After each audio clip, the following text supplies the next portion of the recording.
मम्मा मम्मा आज मेरा नूडल्स खाने का दिल कर रहा है। मम्मा मुझे मसाले वाली नूडल्स बना दे। गुड़िया बेटी सच पूछो तो आज मेरा भी नूडल्स खाने का दिल कर रहा है। ये लो 50 रुपए, कबूतर चाचा की दुकान से एक पैकेट नूडल्स का ले आओ।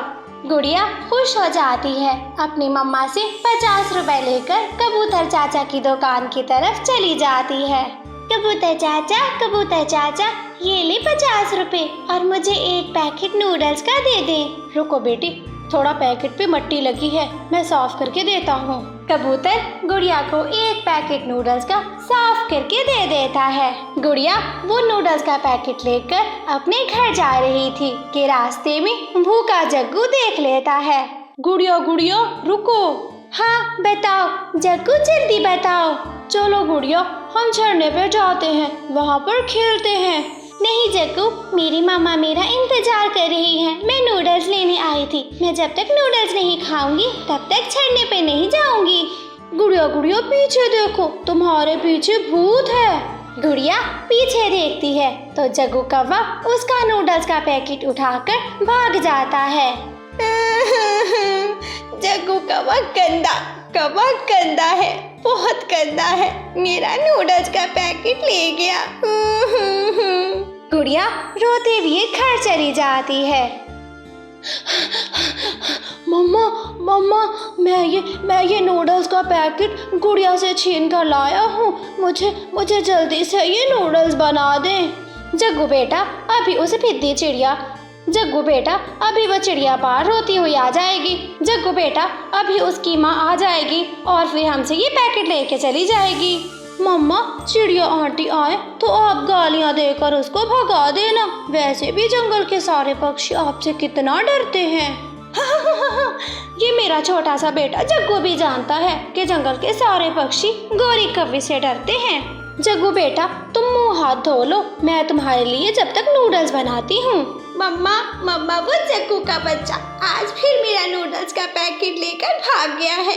गुड़िया बेटी कितनी बार समझाया है, तुम उन दुष्ट कौवों से दूर रहा करो, क्यों जाती हो तुम उनके पास। लूसी कबूतरी दुकान से घर गई हुई थी। जब वो दुकान वापस आती है तो अपने पति से कहती है, पति जी यहाँ पर एक नूडल्स का पैकेट रखा था, वो कहाँ गया है? वो तो मैंने चिड़िया की बेटी को दे दिया है, चिड़िया की बेटी आई थी लेने। अरे पति जी वो तो एक्सपायर नूडल्स थी, अब जल्दी से फ्रेश माल में से नूडल्स उठाओ और चिड़िया को दे आओ, ये ना हो कि वो अपनी बेटी को एक्सपायर नूडल्स ही खिला बैठे। फिर कबूतर चाचा नूडल्स का पैकेट उठाता है और चिड़िया के घर जाता है। गुड़िया बेटी चुप कर जाओ, अब रोने से कुछ नहीं होगा, मैं फिर कल लेकर दूंगी आपको नूडल्स और आप खाना मजे से। इतने में चिड़िया के घर का दरवाजा बजने लगता है। माफ करना चिड़िया बहन, जो अभी गुड़िया नूडल्स का पैकेट लेकर आई है वो तुम मुझे वापस कर दो और ये वाला ले लो। कबूतर चिड़िया को नया नूडल्स का पैकेट दे देता है। कबूतर भैया वो नूडल्स का पैकेट तो जग्गू कौवा छीन के ले गया था गुड़िया से, इसलिए तो वो बैठी रो रही है। चिड़िया वो नूडल्स तो एक्सपायर थी, मुझे अभी तुम्हारी भाभी ने बताया। अच्छा वो नूडल्स एक्सपायर्ड थी, मैं अभी जाकर गौरी को बताती हूँ। मम्मा आप कहाँ जा रही हो? गुड़िया बेटी मैं अभी आती हूँ। मम्मा मैं भी आपके साथ जाती हूँ। गुड़िया अपनी मम्मा के साथ जग्गू कौवे के घर जाती है, उनका दरवाजा बजाती है। गौरी जल्दी से दरवाजा खोलो। गुड़िया गौरी कौवे का दरवाजा बजाए जा रही थी। जग्गू बेटा जल्दी से नूडल्स खत्म कर लो, वो चिड़िया बाहर आई खड़ी है। फिर जग्गू एक ही बार में सारी नूडल्स खत्म कर लेता है, मसाले वाला पानी भी पी लेता है। ओ मजा आ गया मम्मा, इतने मजे की मसाले वाली नूडल्स खा के। गौरी जल्दी से दरवाजा खोलो। रुको चिड़िया, अब क्या दरवाजा तोड़ दोगी? गौरी वो नूडल्स का पैकेट जो जग्गू छीन कर लाया है गुड़िया से, वो उसे बनाकर मत देना, वो एक्सपायर है। चिड़िया अब तो मेरे बेटे जग्गू ने वो नूडल्स खा ली हैं। ये बात सुनकर गुड़िया तो हंसने लग जाती है। मम्मा कितना अच्छा हो गया कि जग्गू ने एक्सपायर नूडल्स खा ली है। फिर अंदर से जग्गू कौवे की रोने की आवाज आती है। ओहो मम्मा जल्दी आओ, मेरे पेट में बहुत दर्द हो रहा है, मम्मा मैं मर जाऊंगा। इतनी देर से तुम्हारा दरवाजा बजा रही थी, क्या होता आकर तुम खोल लेती। वही हुआ ना जिसका डर था। गौरी घर के अंदर जाती है। जग्गू बेटा कहाँ दर्द हो रहा है? मम्मा मम्मा यहाँ दर्द हो रहा है, बहुत दर्द हो रहा है। गौरी तुम जग्गू के पास बैठो, मैं अभी बुलबुल डॉक्टर को बुला कर लाती हूँ। चिड़िया बुलबुल डॉक्टर को बुलाने चली जाती है। गुड़िया गौरी आंटी के घर में बैठी हुई थी और जग्गू का तमाशा देख रही थी। जग्गू जग्गू अब तुमने एक्सपायर नूडल्स खा ली है, तुम्हें तो बड़े वाला टीका लगेगा। ये सुनकर जग्गू और ज्यादा रोने लग जाता है। चिड़िया बुलबुल डॉक्टर को ले आती है। गौरी ये पकड़ो कड़वा शरबत और अपने बेटे को 2 घूंट पिला दो। नहीं नहीं मैं नहीं पीऊंगा, ये काला शरबत मैं नहीं पीऊंगा, गंदा कड़वा शरबत होता है। जग्गू बेटा अगर दवा नहीं खाओगे तो पेट का दर्द कैसे ठीक होगा। गौरी कभी अपने बेटे के मुंह में 2 घूंट काला शरबत डाल देती है। गुड़िया उसके पंख पकड़े हुए थी। गौरी आंटी थोड़ा सा और शरबत डालिए, मैंने जग्गू के पंख पकड़ लिए हैं। गुड़िया बेटी तुम छोड़ना नहीं इसको, मैं बड़े वाला टीका लगा रही हूँ। बुलबुल आंटी आप इसको 2 टीके लगा दी, मैं अब जग्गू को छोड़ने वाली नहीं हूँ। बुलबुल जग्गू के पंख पर एक बड़े वाला टीका लगा देती है। मम्मा बहुत बड़ी गलती कर दी, कितना अच्छा होता कि ये गुड़िया की बच्ची खुद खाती अपना नूडल और इसको बड़े बड़े टीके लगते। गुड़िया वहाँ तो सबके सामने चुप करके बैठी हुई थी, परंतु अपने घर आकर वो तो खुल के हंसती है। मम्मा मम्मा अब मजा आया, अब जग्गू मुझसे कभी कोई चीज नहीं छीनेगा। गुड़िया बेटी ऐसे नहीं हंसते किसी पर, वो भी बच्चा है, गलती हो गई उससे। मम्मा बच्चे ने गलती भी खुद की है और बच्चे के लिए सजा तो बनती है ना। अपनी बेटी गुड़िया की ये बात सुनकर मम्मा चिड़िया भी हंसने लग जाती। मम्मा मम्मा मुझे कुछ खाने को दो, मेरा पेट भूख से दर्द कर रहा है, मम्मा कुछ तो दे दो। गुड़िया ऐसे अपनी माँ से रोते हुए दाना मांग रही थी। उसकी माँ करती भी तो क्या करती, उसके घर में केवल एक सूखा चना भी नहीं था। वो चुप करके अपनी बेटी को तके जा रही थी और गुड़िया रो रो कर दाना मांगे जा रही थी। मम्मा मम्मा दे दो, कुछ तो खाने को दे दो। गुड़िया दाना मांगते मांगते सो जाती है। जो मम्मा अपनी बेटी के सामने बहादुर बनी बैठी थी, उसके सामने चुप साधे बैठी थी, बेटी के सोते ही रोने लग जाती है। मेरी बेटी मैं क्या बताऊं, मेरे पास कुछ भी तो नहीं है तुम्हें देने के लिए, कैसे दूं मैं तुम्हें दाना, कहाँ से ला कर दूं? मैं माँ हूँ तुम्हारी, एक माँ अपने बच्चे को भूखा नहीं रख सकती, मैं तुम्हें कैसे भूखा रखूं? मम्मा चिड़िया को भी रोते रोते नींद आ जाती है। फिर सुबह हो जाती है। मम्मा चिड़िया तो सुबह ही सुबह उठ जाती है, परंतु अभी गुड़िया सोई हुई थी। मम्मा चिड़िया घर से बाहर चली जाती है। वो किसी पक्षी से मदद मांगने जा रही थी, उसे कुछ समझ नहीं आ रहा था। वो नदी पे बैठे हुए मिठू तोते के पास जाती है। मिठू मिठू भैया, मुझे एक मजबूरी तुम्हारे पास लाई है। हाँ हाँ बोलो चिड़िया, क्या बात है? वैसे भी तुम्हारे पति की मौत का सुनकर बहुत अफसोस हुआ है। तोते भैया, मेरी बेटी के लिए कुछ भी नहीं है, मैं क्या खिलाऊं उसको, वो भूखी सोती है, 2 दिन से उसने कुछ नहीं खाया। हमारे पास जितनी भी जायदाद थी, जो भी रुपया पैसा था, वो सब मैंने अपने पति के इलाज पर खर्च कर लिया, वो ठीक भी नहीं हुए और पैसा भी सारा लग गया। चिड़िया ये बताओ, मैं तुम्हारी क्या मदद कर सकता हूँ, मेरा समय जाया ना करो। फिर मम्मा चिड़िया डरते डरते आखिर अपनी बता देती है कि वो क्या चाहती है मिठू भैया से। मिठू भैया, मेरी बेटी भूखी है, तो मुझे कुछ पैसे उधार दे दो, मैं थोड़ा सा अनाज ले जाती हूँ, उसका पेट भर जाएगा। चिड़िया जब तुम्हारा पति बीमार था उसने मुझसे पूरे 500 रुपये लिए थे, आज तक तुमने या फिर उसने वापस नहीं किए। मेरा भी घर बार है, मेरे भी बच्चे हैं, कितने खर्चे आते हैं। मैं ऐसे ही सारी जायदाद तुम लोगों पर लुटाता रहूं तो हरियाली मुझे कच्चा चबा जाएगी। माफ करना, इस बार मैं तुम्हारी कोई मदद नहीं कर पाऊंगा। जंगल के और भी तो पक्षी हैं, उनके पास चली जाओ। तुम और तुम्हारे पति ने तो मेरे घर का रास्ता देख लिया है। मिठू तोते की ये कड़वी बातें सुनने के बाद मम्मा चिड़िया का दिल बोझल हो जाता है। वो रोते हुए बिना कुछ कहे वहाँ से चली जाती है। वो जान गई थी कि आज कोई भी पक्षी उसकी मदद नहीं करेगा। वो एक बड़े पेड़ के नीचे बैठी हुई थी। वो रो रही थी और मन ही मन में बातें कर रही थी। मुझे माफ करना मेरी बेटी, मुझे माफ करना। मैं तुम्हें कुछ नहीं खिला सकती, मेरे हाथ में कुछ भी नहीं है। ऊपर वाले अब तुम ही हमारी मदद कर लो। मेरी छोटी सी बेटी है, थोड़ा सा अनाज दाना थोड़ा सा तो उसके लिए भेज दो। मम्मा चिड़िया बैठी रो रही थी कि वहाँ से कौवा और कौवी गुजरते हैं जो उसी जंगल में ही रहते थे। मम्मा चिड़िया को पेड़ के नीचे बैठा देखकर वो वहाँ आ जाते हैं। चिड़िया चिड़िया, तुम्हारे पति की मौत का सुनकर सच पूछो बड़ा दिल को अफसोस लगा है। हाँ गोरी बहन, वो खुद तो चले गए हैं परंतु मुझे मुश्किल वाली जिंदगी दे गए हैं। न जाने एक एक पल में कैसे काटती हूँ। हाँ चिड़िया, बिना जीवन साथी के जिंदगी ऐसे मुश्किलों से गुजरती है। चिड़िया, तुम्हारा तो कोई भाई भी नहीं है। इधर देखो, मेरे पास ढेर सारा अनाज है और इतने सारे पैसे। मैं अपने भाई के घर से आ रही हूँ। मेरा भाई मुझ पे जान वारता है, जो चीज भी कहूँ मुझे मिनटों में ला के देता है। मम्मा चिड़िया भूखी निगाहों से उस अनाज और रुपया पैसे को तके जा रही थी।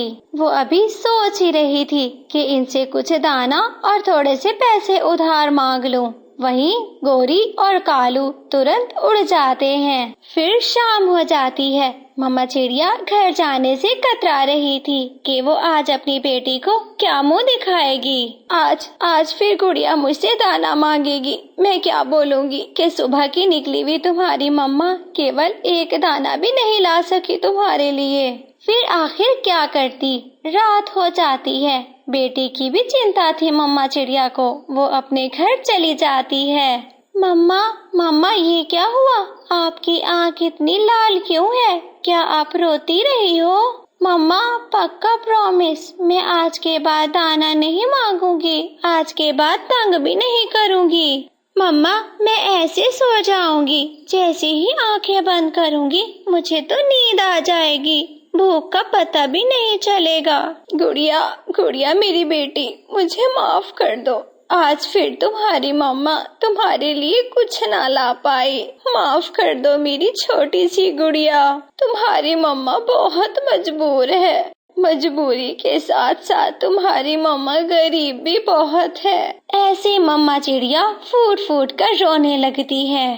अपनी माँ को रोता हुआ देखकर गुड़िया अपनी मम्मा के सामने बहादुर बनने का नाटक करती है। मम्मा जब मैं बड़ी हो जाऊंगी मैं इतने सारे पैसे कमाऊंगी, फिर हम अमीर पक्षी बन जाएंगे और हम पेट भर के भोजन खाया करेंगे। आप चिंता क्यों करती हो? आज तो मम्मा मुझे जरा भी भूख नहीं है। ऐसे गुड़िया बातें करते करते सो जाती है। आधी रात हो जाती है। मम्मा चिड़िया को नींद नहीं आ रही थी। वो कभी बाहर खिड़की को देखती तो कभी अपनी बेटी को फिर वो घर से बाहर निकल जाती है। आज वो ऐसा काम करने जा रही थी जो उसने जिंदगी भर नहीं किया था। वो आज अपनी बेटी के लिए बहुत कुछ करने जा रही थी। वो अपने पड़ोसी कौवा और कौवी के घर जाती है और खिड़की से देखती है कि कौवा और कौवी दोनों गहरी नींद में हैं। फिर मम्मा चिड़िया खिड़की से अंदर आती है और कौवों की रसोई में घुस जाती है। आज जो गौरी कवि ने अपने पैसे और अनाज दिखाया था। मम्मा चिड़िया वो थैली उठाकर घर से बाहर निकल जाती है। वो ये सब कुछ अपनी बेटी की भूख मिटाने के लिए कर रही थी। ना जाने वो अपने मन ही मन में खुद से कितनी शर्मिंदा थी। रास्ते में मम्मा चिड़िया को बेचैनी होने लगती है। वो एक पेड़ की डाल पर बैठकर थोड़ा सा आराम करने लगती है। फिर ना जाने कब उसकी आंख लग जाती है। वो फिर एक ख्वाब देखती है। उसका पति उसकी आंखों के सामने बैठा होता है। रानो, ये तुम क्या कर रही हो? तुम मेरी बच्ची को हराम का माल खिला रही हो। मैंने अपने जीवन में तुम दोनों को हमेशा मेहनत करके खिलाया और हलाल खिलाया है। गुड़िया, सिर्फ तुम्हारी नहीं, मेरी भी औलाद है। अगर तुम इसको हराम खिलाओगी तो मैं तुम्हें कभी माफ नहीं करूँगा। अपने पति का ये ख्याल देख के मम्मा चिड़िया की आंख खुल जाती है। मम्मा चिड़िया को अपनी गलती का एहसास हो जाता है। वो फिर से पीछे मुड़ती है। वो थैली कौवों के घर में रख देती है। मम्मा चिड़िया वापस आ रही थी कि उसको एक आवाज सुनाई देती है। मम्मा चिड़िया उस आवाज की दिशा में चली जाती है। ये थैली मेरी है, पहले मैंने उठाई थी। हाँ, लेकिन तुमसे मैं बड़ा हूँ। जो बड़ा होता है वो हिस्सा भी ज्यादा लेता है। थैली मेरी है, मुझे लौटा दो। थैली मेरी है, वरना जान से मार दूंगा। हिम्मत है तो मुझे हाथ लगा कर दिखाओ, मैं तुम्हारे दांत भी तोड़ दूंगा।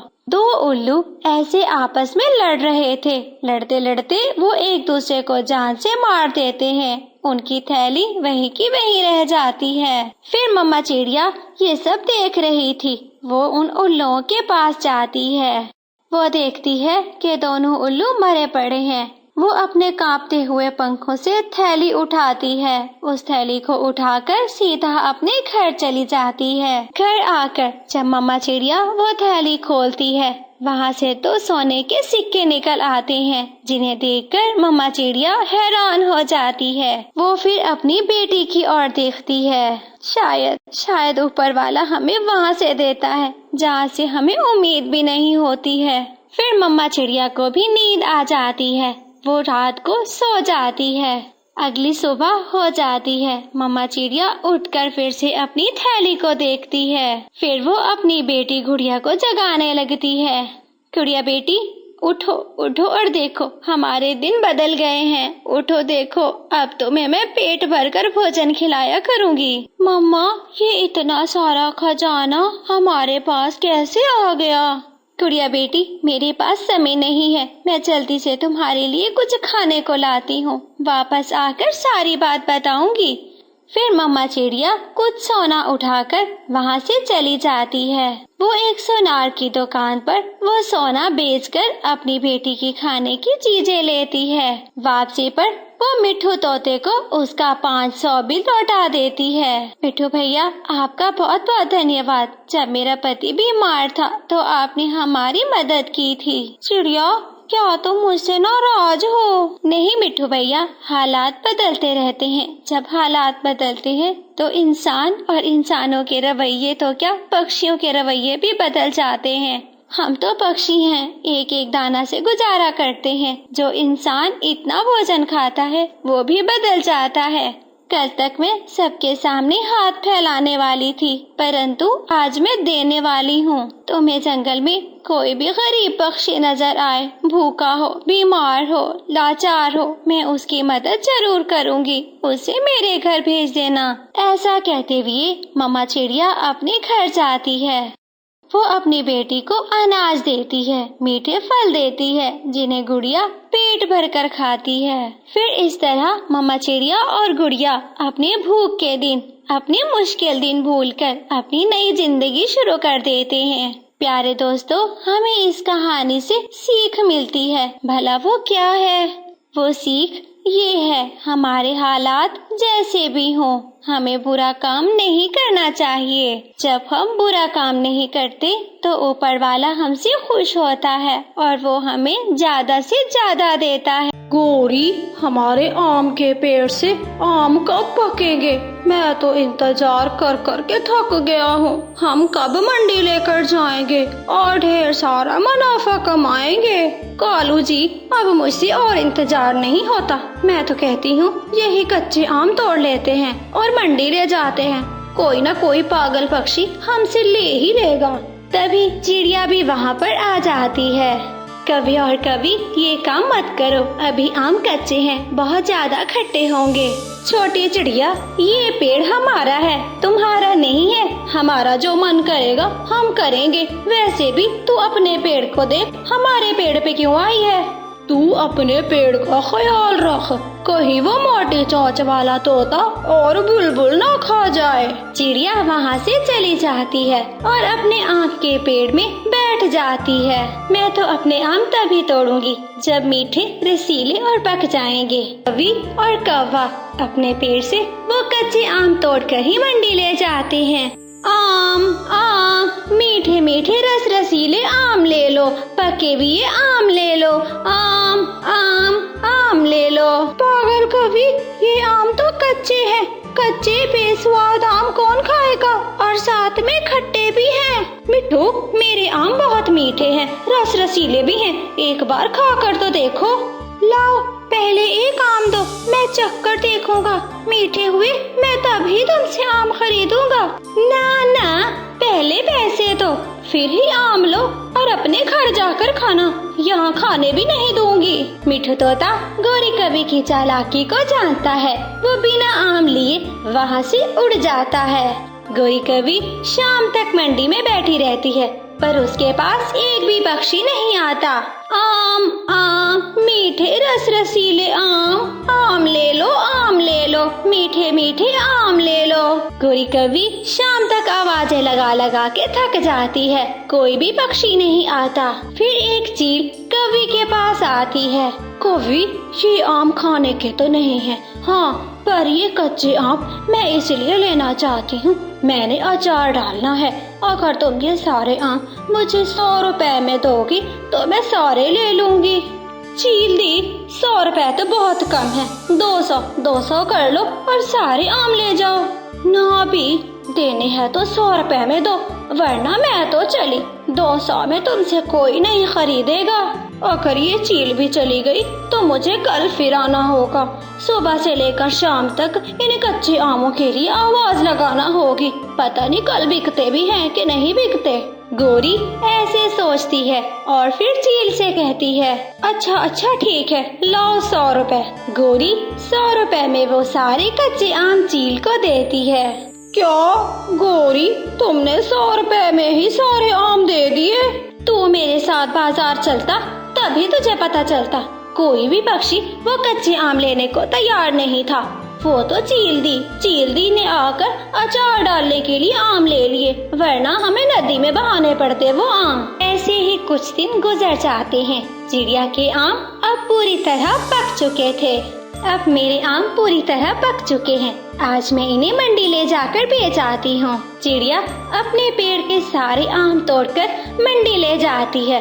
कुछ ही देर में चिड़िया के सारे आम बिक जाते हैं। चिड़िया को बहुत ज्यादा मुनाफा होता है। झरने पे बैठी चिड़िया और गौरी कवि आपस में बातें कर रही थी। चिड़िया, तुम्हारे आम कितने पैसों में बिके हैं? गौरी, मेरे आम तो बहुत ज्यादा पके, मीठे और रस रसीले थे, मिनटों में बिक गए और पूरे 500 रुपए में बिके हैं।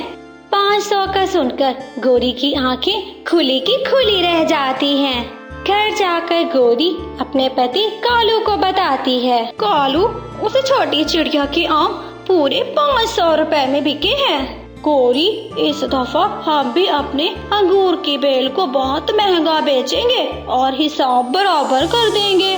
वो लालची कौवा और कवि कहाँ इंतजार करने वाले थे। कालू, ये अंगूर की बेल कब पकेगी? सारे के सारे अंगूर कच्चे और खट्टे हैं। चिड़िया, जिसका खेत पास ही था, वो गौरी कवि की बातें सुनकर वहाँ आ जाती है।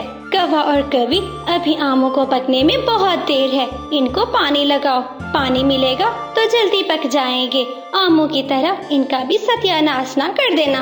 कौवा और कवि रोजाना अपने खेत में जाते, बेल को देखते, उसको पानी नहीं लगाते, बल्कि बेल के साथ टेक लगाकर सारा दिन सोए रहते। चिड़िया बहुत मेहनती थी, वो रोजाना ही अपने खेत में पानी लगाती। उसके अंगूर अब पककर सुनहरे हो चुके थे।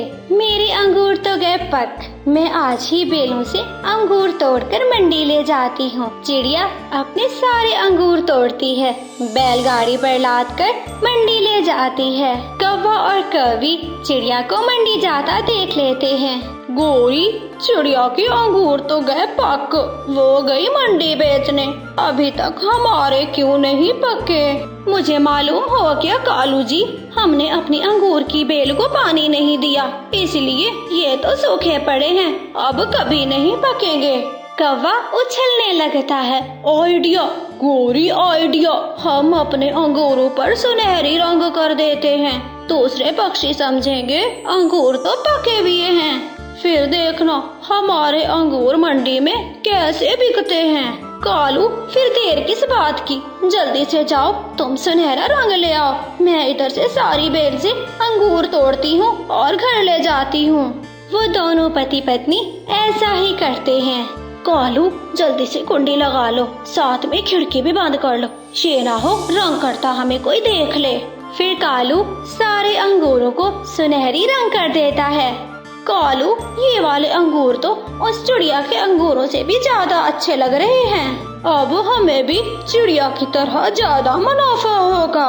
फिर कौवा और कवि वो अंगूरों की टोकरी मंडी में ले जाते हैं। कौवा और कवि, मैं तो चली, मेरे तो सारे अंगूर बिक गए हैं। छोटी चिड़िया, देखना मैं शाम में तुमसे ज्यादा मुनाफा लेकर आऊंगी, मेरे अंगूर तुमसे भी ज्यादा अच्छे हैं, कैसे बिकते हैं मेरे अंगूर?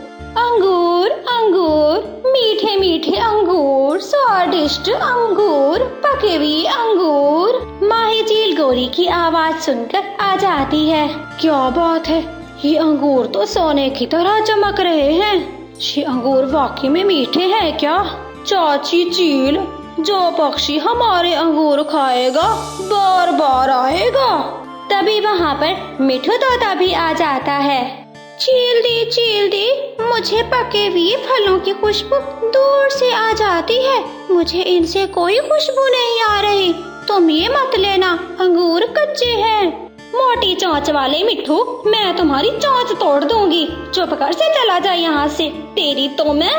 तोते तोते रुक जाओ, मैं एक अंगूर चखती हूँ, अगर अंगूर मीठा हुआ तो कौवे सच बोल रही हैं, अगर अंगूर तुम्हारे खट्टे हुए तो फिर तोता सच बोल रहा है। मैं तो फल की खुशबू से पहचान लेता हूँ, फल कच्चा है या फिर पक्का। गोरी भाग, ये तोते का बच्चा आज मरवा के ही रहेगा, भाग गोरी भाग। छी छी छी, ये अंगूर तो बहुत कच्चे हैं और साथ में खट्टे। कौवो, तुम धोखा दे रहे हो, 2 नंबर कौवे, धोखा, और वो भी माही चील को। रुको, मैं अभी तुम्हारा खून पीती हूँ। कौवा तो पहले ही भाग जाता है, परंतु गोरी कवि माही चील के काबू में आ जाती है। माही चील गोरी कवि को मार मार के उल्लू बना देती है। चाची चील, माफ कर दो मेरी सुंदर चाची, एक बार छोड़ दो, फिर कभी मंडी नहीं आऊंगी। चाची चील, मेरी पूंछ टूटती है, माफ कर दो चाची। चील गोरी कवि को छोड़ देती है। तुझे तो मैं देख लूंगी, गंदी मोटी चोंच वाले तोते, तुम्हारी चोंच ना तोड़ी तो फिर मेरा नाम भी गोरी नहीं है। चील चाची, जरा देखना, ये गोरी कवि मुझे धमका रही है। तू जाती है या फिर तुझे और लगाऊं? बस चील का इतना ही कहना था कि गोरी कवि दुम दबाकर भाग गई। माँ चिड़िया का घोंसला बहुत कमजोर था। माँ चिड़िया को घोंसले की बहुत चिंता थी, क्योंकि अब घोंसले में उसका एक छोटा सा अंडा भी था। आज मैं सारे काम छोड़कर अपने घोंसले की मरम्मत का काम करूंगी, आज सूखी घास लेकर ही आऊंगी। ऐसा कहते हुए माँ चिड़िया अपने घोंसले से उड़ जाती है। थोड़ी ही देर के बाद एक तेज हवा का झोंका आता है। माँ चिड़िया का कमजोर घोंसला नीचे गिर जाता है। वो नदी के पानी में गिरता है और नदी के साथ बहता चला जाता है। जंगल के एक कोने में नदी किनारे घोंसला लग जाता है, जहाँ पर अंडे को अच्छी खासी धूप लग रही थी। धूप के कारण अंडा टूटता है। वहाँ से चिड़िया का एक खूबसूरत सा छोटा सा बच्चा बाहर निकलता है। वो छोटा बच्चा जो उड़ना तो नहीं जानता था, परंतु उसे ये तो पता था कि चलना कैसे है। वो आहिस्ता आहिस्ता चलता है। वो नदी से दूर निकल आता है और जंगल की ओर चलने लग जाता है। जब मम्मा चिड़िया वापस आती है तो अपना घोंसला ना देखकर बहुत परेशान हो जाती है। वही हुआ जिसका डर था। मेरा घोंसला टूटकर नदी में गिर गया और मेरा अंडा भी उसके साथ बह गया। जरूर जरूर मेरा अंडा नदी में होगा या सागर की तरफ होगा। मुझे जाना होगा। चिड़िया नदी के साथ साथ उड़ना शुरू हो जाती है। यहाँ भी नहीं है। ना जाने मेरा घोंसला कहाँ होगा। मेरा अंडा सुरक्षित होगा। मुझे उम्मीद है मेरे अंडे को कुछ नहीं हुआ होगा। मैं जाऊंगी। मैं आखिरी सागर के किनारे तक जाऊंगी, जहाँ नदी सागर से मिलती है। मेरा अंडा जरूर होगा। मम्मा चिड़िया फिर से उड़ने लग जाती है। उड़ते उड़ते मम्मा चिड़िया दूर निकल जाती है। छोटा बच्चा जानता था कि उसे बचकर रहना है आसमान पर ऊपर उड़ने वाली चील से। वो कभी चलता तो कभी ऊपर आसमान को देख लेता था। चलते चलते रास्ते में छोटे बच्चे को गोरी कभी मिल जाती है। क्या आप मेरी माँ हो? जब मैं अंडे से निकला तो मेरे आसपास कोई भी नहीं था। क्या मैं आपको माँ कह सकता हूँ? ना ना छोटे बच्चे, मैं काली कवि हूँ। मेरे बच्चे मेरी तरह काले हैं और तुम मेरे बच्चे कैसे हो सकते हो? आप मुझे अपने घर में रख लो। मैं अभी छोटा हूँ, नहीं तो मैं अकेला मर जाऊंगा। देखो, बच्चे पालना कोई आसान काम नहीं है। बच्चे तो सिर्फ माँ ही पाल सकती है। देखो छोटे बच्चे, तुम अपनी माँ को तलाश करो, वो ही तुम्हें पाल सकती है। बच्चा वहाँ से आगे बढ़ जाता है। बच्चा आगे जाकर देखता है कि एक पेड़ के नीचे तोता और तोती अमरूद खा रहे हैं। आपका रंग तो काला नहीं है। क्या आप मेरे मम्मा पापा हो? अगर आप मेरे मम्मा पापा नहीं हो तो मैं अकेला हूँ। आप मेरे मम्मा पापा बन जाओ। हरियाली, बेचारा छोटा बच्चा है, ना माँ है ना बाप। ऐसे तो बेचारा मर जाएगा। क्यों ना हम इसको अपने घर ले जाएं? मिठू जी, बच्चे पालना तो बहुत मुश्किल है। मैं कैसे पाल सकती हूँ? मुझे क्या पता ये क्या खाते हैं, क्या पीते हैं। मैं तोती हूँ, तोते जैसे बच्चे पालूंगी, चिड़िया के नहीं। जब मैं अंडे से निकला तो इधर उधर पानी था। सिर्फ एक ही रास्ता था। मैं उसी रास्ते पर यहाँ आ गया। बेटा, तुम थोड़ा सा और आगे जाओ, तुम्हारी माँ भी तुझे ढूंढ रही होगी। वो बच्चा फिर से आगे बढ़ता है। अब तो रात होने वाली थी। पेड़ पे बैठे हुए एक कबूतर को देखकर छोटा बच्चा खुश हो जाता है। क्या आप नीचे आकर मेरी बात सुन सकते हैं? कबूतर छोटे बच्चे की बात सुनने के लिए नीचे आ जाता है। बताओ बताओ बच्चे, क्या बात है? जब मैं अंडे से निकला तो मेरे आसपास कोई भी नहीं था। मैं चलते चलते यहाँ तक आया हूँ। मुझे नहीं पता कि मैं किसका बच्चा हूँ। क्या आप मुझे मेरी माँ से मिलवा सकते हैं? मुझे मेरी माँ ढूंढ के दे दे। बच्चे, ये काम तो बहुत मुश्किल है। वैसे भी अब तो रात होने वाली है। रात क्या होती है? जब ये हर तरफ रोशनी खत्म हो जाएगी, फिर अंधेरा ही अंधेरा होगा, कुछ भी नजर नहीं आएगा, उसे रात कहते हैं। मैं सुबह से अपनी मम्मा को तलाश कर रहा हूँ। अब रात में मुझे डर लगेगा जब हर तरफ अंधेरा होगा। मैं कहाँ जाऊँगा? आप मुझे अपने साथ ले जाएं। आज रात मुझे अपने पास रख ले। मैं रात से बहुत डरता हूँ। फिर मैं अपनी मम्मा को ढूंढ लूंगा। फिर मैं आपके घर से चला जाऊंगा। कबूतर को उस छोटे बच्चे पर दया आती है। फिर वो बहुत कुछ सोचने के बाद उस बच्चे को अपनी पीठ पर बिठाता है। पीठ पर बिठाकर बच्चे को अपने घर ले आता है। वो बच्चा इतना थक चुका था कि आते ही सो जाता है। पति जी, ये बच्चा तो चिड़िया का है। उधर नदी के पास एक चिड़िया का घोंसला जो कि टूटा फूटा था। देख लो, ये उसी का ही बच्चा है। बस आज रात इस बच्चे को यहाँ पर रहने दो, सुबह होते ही इसकी मम्मा को ढूंढेंगे और फिर दे देंगे। ना जाने नदी तो खत्म होने का नाम ही नहीं ले रही। उड़ उड़ के मैं तो थक चुकी हूँ। ना मेरा अंडा मिला, ना मेरा बच्चा और ना ही घोंसला। कुछ तो मिल जाए, किसी से तो मेरे दिल को दिलासा हो जाए। रात हो जाती है, माँ चिड़िया वहीं सो जाती है। अगर बहते बहते मेरा अंडा सागर में गिर गया, मेरा अंडा तो टूट जाएगा। मुझे नहीं सोना, मुझे उठकर फिर से उड़ना होगा। मुझे अपना बच्चा बचाना होगा, मेरा सुंदर अंडा। माँ चिड़िया रात के अंधेरे में फिर से उड़ने लग जाती है। सुबह हो जाती है। माँ चिड़िया को सागर का किनारा भी मिल जाता है, जहाँ पर नदी का पानी सागर में गिर रहा था। माँ चिड़िया की ये आस भी पूरी नहीं होती।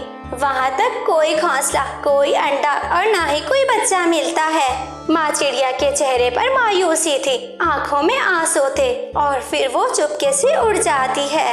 बुलबुल, ये बच्चा मुझे कल रास्ते में मिला था, देखकर बताओ जरा ये किसका बच्चा है? अरे ये तो चिड़िया का बेटा है। जब ये अंडे में था तो इसकी माँ मुझसे दवाइयाँ और अल्ट्रासाउंड करवाने आया करती थी। ये रानो चिड़िया का बेटा है। रानो?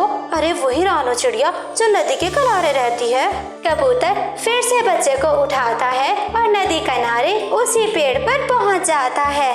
बेटा, अब मुझे बहुत सारा काम करना है। आप एक काम करो, आप यहीं पर बैठे रहो, आपका घर यही है। अगर आपकी माँ जिंदा हुई तो आपको लेने और आपको बचाने जरूर आएगी। मगर अंकल, रात होगी तो मुझे बहुत डर लगेगा। रात बहुत डरावनी थी, मैं अभी भी डर रहा हूँ रात से। कबूतर ने काम पर जाना था। कबूतर के पास समय नहीं था, वो इसीलिए चिड़िया के बच्चे को बोल देता है, नहीं नहीं, अब रात कभी नहीं होगी। वो तो सिर्फ तूफान की वजह से रात आ गई थी। कबूतर चला जाता है और फिर शाम हो जाती है। वो छोटा बच्चा कभी पत्तों में छुप जाता, कभी दरख्त के साए में आकर बैठ जाता, तो कभी नदी के पानी में अपनी छोटी सी चोंच को ठंडी कर लेता था। शाम के बाद माँ चिड़िया भी वहाँ पर पहुँच जाती है। माँ तो माँ होती है, माँ की आस ऐसे पूरी होती है कि रानो चिड़िया देखकर हैरान रह जाती है। रानो चिड़िया जल्दी से अपने बच्चे को गले से लगा लेती है। माँ, क्या आप मेरी माँ हो? हाँ बेटा, मैं ही आपकी माँ हूँ। आपको कैसे पता चला? क्योंकि मम्मा, मैं हर जगह अकेला ही था, मुझे किसी पक्षी ने अपने सीने से नहीं लगाया। तो फिर आप ही मेरी माँ हो जिसने मुझे सीने से लगाया है। मैंने अपनी मम्मा को ढूंढ लिया, मेरी मम्मा रानो चिड़िया, मैंने मम्मा को ढूंढ लिया। बच्चा खुशी से नाच रहा था और माँ चिड़िया की खुशी की इंतहा भी नहीं थी। उसे अपनी जिंदगी की सबसे कीमती खुशी मिल गई थी। मुझे वो बड़ा वाला तरबूज उठा कर दो, मेरे बेटे जग्गू को बड़ा तरबूज पसंद है। गोरी कौवी मिठू तोते की दुकान से तरबूज ले रही थी। मम्मा चिड़िया भी वहाँ पर आ जाती है। चिड़िया, तुम यहाँ से क्या लेने आई हो? गोरी बहन, मैं भी तरबूज लेने आई हूँ। कुकू कई दिन से जिद कर रहा है कि उसने तरबूज खाना है। फिर चिड़िया तरबूज पसंद कर लेती है। चिड़िया, ये तुम्हारे वाला तरबूज तो इतना अच्छा है, मुझे तो बड़ा पसंद आया है। ऐसा करो, तुम अपने वाला तरबूज मुझे दे दो और मेरे वाला तुम ले लो। नहीं नहीं गोरी बहन, आप अपना तरबूज अपने घर ले जाइए और मैं अपना ले जाती हूँ। गोरी, तुम हर समय छोटी छोटी बात पर लड़ाई शुरू कर देती हो। तुम अपना तरबूज लो और चिड़िया तुम अपना, और फिर यहाँ से जाओ। मैं लूंगी तो यही तरबूज लूंगी जो इस गंदी फिद्दी चिड़िया ने पसंद किया है। अच्छा ठीक है मिठू भैया, आप गोरी वाला तरबूज मुझे दे दें और मेरे वाला तरबूज गोरी बहन को दे दें। फिर चिड़िया और गोरी कौवी अपना अपना तरबूज लेकर घर चली जाती है। मम्मा, इतना बड़ा तरबूज, आज तो मुझे तरबूज खाने में मजा ही आ जाएगा। मैं अपने बेटे को तरबूज काट कर देती हूँ। मम्मा चिड़िया जैसे ही तरबूज काटती है, तरबूज से एक सुंदर परी बाहर निकलती है। तरबूज से सुंदर परी को निकलता देखकर मम्मा चिड़िया और कुकू हैरान हो जाते हैं। आप कौन हैं और आप इस तरबूज में कैसे आए? आप परी है ना? मैंने किताबों में देखा है, परियां तो आप जैसी होती है। हाँ हाँ, मैं परी हूँ। मेरा नाम सोजी है। मुझे एक जादूगरनी ने इस तरबूज में बंद कर दिया था। आपका बहुत बहुत धन्यवाद। आपने आज ये तरबूज काटा और मुझे आज़ाद कर दिया। बहुत अच्छा हुआ कि गौरी ने मेरे साथ तरबूज बदल लिया। अगर ये तरबूज गौरी के घर में होता, वो ना जाने इस परी के साथ क्या क्या करती। आपने मेरी मदद की है और अब मैं भी आपकी मदद करना चाहती हूँ। बताइए मैं क्या करूँ आपके लिए? हमारे पास सब कुछ है, किसी चीज की कमी नहीं है सुंदर परी, बस आप खुश रहो। सुंदर परी, मुझे अपना पुराना और टूटा हुआ घर अच्छा नहीं लगता। क्या तुम मुझे नया घर बना कर दे सकती हो? कुकू की बात सुनकर परी तो हंसने लग जाती है। ये तो छोटा सा काम है, लो बना दिया मैंने तुम्हारा प्यारा सा घर। वो परी अपनी छड़ी हिलाती है, एक सुंदर सा घर बन जाता है, जिसे देखकर मम्मा चिड़िया और कुकू हैरान थे। मुझे तो अपनी आंखों पर विश्वास ही नहीं हो रहा। सुंदर परी, क्या ये वाकई में मेरा घर है? हाँ हाँ, ये आपका ही घर है। अब मुझे जाना होगा। मेरी मम्मा बहुत मुसीबत में है, मुझे अपनी मम्मा को बचाना है। क्या हुआ सुंदर परी, आपकी मम्मा को क्या है? परियों को भला कौन सी मुसीबत आती है? आप तो अपनी जादू की छड़ी से सब कर लेती हैं। मम्मा चिड़िया की ये बात सुनकर सुंदर परी रोने लग जाती है। चिड़िया की बात सुनकर वो परी तो रोने लग जाती है। पर्वत के उस पार पर्वत के मेरी मम्मा को एक जादूगरनी ने पत्थर बना दिया था और मुझे तरबूज में कैद कर लिया था। तब से मैं और मम्मा एक दूसरे से दूर हो गई। अब मेरी मम्मा सिर्फ एक काम से ठीक हो सकती हैं। कोई कौवा जब पत्थर पे बैठकर रोएगा, उसका आंसू गिरेगा, तो फिर मम्मा ठीक हो जाएंगी। सुंदर परी, आप तो बहुत अच्छी हो। क्या आप मेरी दोस्त बन सकती हो? मैं आपकी मदद कर सकता हूँ। हाँ हाँ सुंदर परी, हम तुम्हारी मदद कर सकते हैं। हाँ हाँ, मैं आपकी दोस्त बन सकती हूँ, पर मेरी मम्मा को तो ठीक करना है। कौवे का आंसू कहाँ से मिलेगा? सुंदर परी, कौवे तो हमारे पड़ोस में ही रहते हैं। वो हैं बहुत लालची, उनको कुछ न कुछ देना पड़ेगा और वो रो पीट के आंसू निकाल लेंगे। मम्मा जल्दी से चले, गौरी आंटी के घर जल्दी से चले, हमें सुंदर परी की मम्मा को बचाना है। फिर मम्मा चिड़िया, परी और कुकू गौरी कौवी के घर जाते हैं। परी को देखकर कौवी तो डर जाती है। चिड़िया, ये तुम किसको लेकर आ गई मेरे घर में? ये कौन है और तुम्हारे साथ क्या कर रही है? बचाओ बचाओ, ये तो मुझे परी लगती है गौरी, ये तो हमें मार डालेगी। गौरी बहन, डरने की जरूरत नहीं है, शांत हो जाइए। ये अच्छी परी है, ये गंदी वाली परी नहीं है। गौरी आंटी, ये परी तो मेरी दोस्त बन गई है। ये हमारे तरबूज से निकली है। इसका नाम सोजी है। इसने हमें इतना सुंदर घर बना कर दिया है जो कभी टूटेगा भी नहीं। कौवो, मुझे तुम लोगों की मदद की जरूरत है, इसलिए ये मुझे आपके पास ले आए। चिड़िया, वो तरबूज तो पहले मैंने लिया था, इसलिए ये परी भी मेरी ही है। परी बोलो, मैं तुम्हारी मदद जरूर करूंगी। बदले में मुझे क्या मिलेगा? हाँ गौरी, हम इससे अच्छी चीज लेंगे बदले में। हम कौवे कोई फजूल थोड़ी है। बोलो परी, हमें क्या दोगी? कौवो, परी की माँ को किसी जादूगरनी ने पत्थर बना दिया है और जब तक किसी कौवे का आंसू उस पत्थर पर नहीं गिरेगा, उसकी माँ आजाद नहीं होगी। चिड़िया, कहाँ रखा है वो पत्थर? मैं ऐसा रोना डालूंगी कि मिनटों में ही ठीक कर दूंगी। गौरी आंटी, आपको पर्वत के उस पार जाना होगा, वहाँ नदी किनारे एक बड़ा पत्थर है। परी जी, इतना लंबा सफर करना है? मैं तो भूख से मरता हूँ। पहले कुछ खाने को दो, फिर ही चलूंगा तुम्हारे साथ। फिर परी अपनी जादुई छड़ी हिलाती है। वो बहुत सारा मीठा फल गौरी और कालू के सामने रख देती है। गौरी और कालू झट से उस फल को खाने लग जाते हैं। चिड़िया, मैं इतनी मदद करूंगी इस परी की, इसकी माँ इसको वापस दिलाऊंगी। ये मुझे पक्का घर तो बना देगी ना, और वो भी बहुत सुंदर। गौरी बहन आपको ये सब बना कर देगी, बस जल्दी से खाना खाइए आप लोग, फिर हम पर्वत के उस पार चलते हैं। फिर वो सब उड़ते हैं। जल्दी ही वो पर्वत के उस पार पहुंच जाते हैं। वो उस पत्थर के पास पहुंच जाते हैं। वो पत्थर नहीं था, बल्कि सूजी की मम्मा थी। वो पत्थर की बन चुकी थी, अब वो बोल नहीं सकती थी। कभी भैया जल्दी से अपना एक आंसू इस पत्थर पर गिरा दो, ताकि सूजी की मम्मा ठीक हो जाए। हाँ आप जल्दी करो, ये ना हो कि वो जालिम जादूगरनी फिर से आ जाए, वो तो आपको भी पत्थर का बना देगी। कालू कौवा बहुत कोशिश करता है, वो रोना तो चाहता था, पर उसका एक आंसू भी नहीं गिरता। गौरी तुम कोशिश करो, जल्दी से तुम करो, मुझे तो रोना ही नहीं आ रहा। कालू मेरा सुंदर पति, देखो मैं तुझे थोड़ा सा मार लेती हूँ, फिर तेरे आंसू आ जाएंगे, सूजी की मम्मा ठीक हो जाएगी और हमारा सुंदर सा घर बन जाएगा। ना गौरी, सबके सामने अपने पति को मारोगी, पागल हो क्या?